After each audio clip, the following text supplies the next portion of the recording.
일이 잘 안 풀리는 사람들이 자기도 모르게 하는 행동 5가지. 가장 싫어하는 요일은 월요일.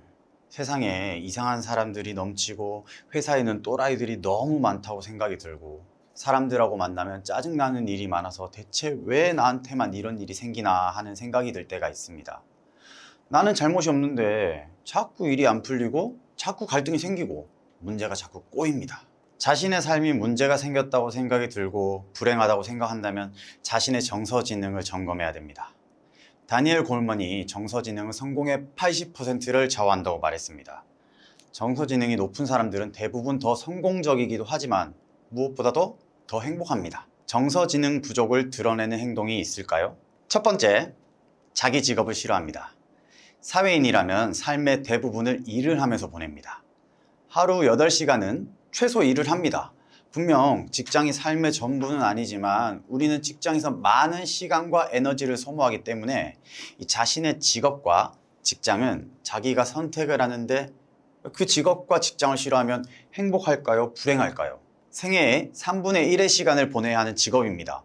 그 직업을 선택할 때 누구보다 고민을 하고 누구보다 자신의 행복한 미래를 선택합니다.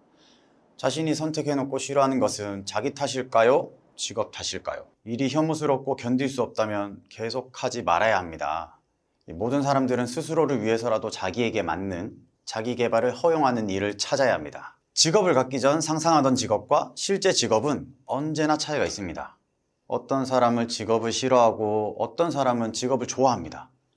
직업의 문제일까요? 자신의 문제일까요? 직업을 선택하고 바꾸고 하는 과정에서 최종 결정된 자신의 직업을 좋아하고 싫어하고는 결국 개인의 역량입니다. 어떤 직업을 선택하던 자신이 선택한 것이고 그것을 좋아하게 만드는 것도 싫어하게 되는 것도 자신의 선택입니다. 두 번째, 남 탓하는 사람. 뭔가 일이 잘 풀리지 않을 때 꼭 남을 탓하는 사람들이 있습니다. 헤어진 것도 남 탓, 자신이 일을 못한 것도 일 잘못시킨 직장 상사 탓, 관계에 문제가 생긴 것도 상대방 탓, 일이 안 풀리는 것도 세상 탓, 모든 것이 다 다른 사람 탓을 하는 사람들입니다. 다른 사람을 탓하면 자기가 잘못한 것이 하나도 없다고 느낍니다. 내 탓이 없다고 생각하면 세상이나 남 원망은 하지만 자기는 잘못이 없기 때문에 떳떳해집니다. 모든 문제는 일방적으로 일어나지 않습니다. 손뼉도 마주쳐야 소리가 나는 법입니다.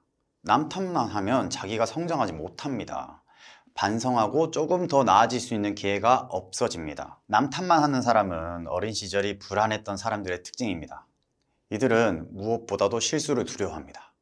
또 문제가 뭔지 파악하는 것보다는 누가 상황을 이 지경으로 만들었는지 찾아내기 급급합니다.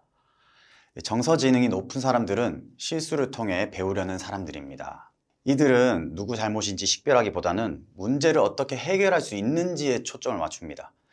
남 탓만 하는 사람은 문제 해결보다는 자신의 안위만 생각하기 때문에 인간관계나 사회생활에 문제가 생길 수밖에 없습니다. 세 번째, 남의 의견을 듣지 않습니다. 회의를 해도 서로의 좋은 의견을 주고받아야 좋은 결과를 냅니다. 하지만 자기만의 신념이 중요하다고 믿고 다른 사람의 말을 듣지 않는 사람이 있습니다. 우리는 모두 각자만의 신념을 갖고 세상을 살아갑니다. 이런 가치관은 우리가 받는 교육, 겪은 경험, 타고난 인격에 기반을 둡니다. 현실을 살아갈 때 필요한 기준과도 같습니다. 하지만 어떤 사람들은 껍데기에 불과한 신념을 지키기에 급급해 있습니다. 신념을 바꾸지 않는 사람들은 다양한 정보와 지식을 받아들이지 않는 경향이 있습니다. 책 한 권 읽은 사람이 자기 말이 가장 옳다고 우깁니다. 세상은 모든 일에 대한 한 가지의 해답만 있는 것이 아닙니다. 그렇기 때문에 우리와 다른 의견은 과연 타당한지 분석되기도 전에 위협으로 간주됩니다. 다른 사람의 의견은 안 듣고 자신의 의견만 우긴다면 사회생활에 문제가 생길 뿐만 아니라 문제 해결도 안 됩니다. 네 번째, 내 설명을 남들이 이해하지 못해서 짜증낸다. 자기 설명을 이해하지 못한다고 짜증내는 사람들이 있습니다. 남 탓으로 돌리는 아주 나쁜 행동입니다. 이게 이해가 안 돼? 누구나 다 이해할 수 있는 내용인데?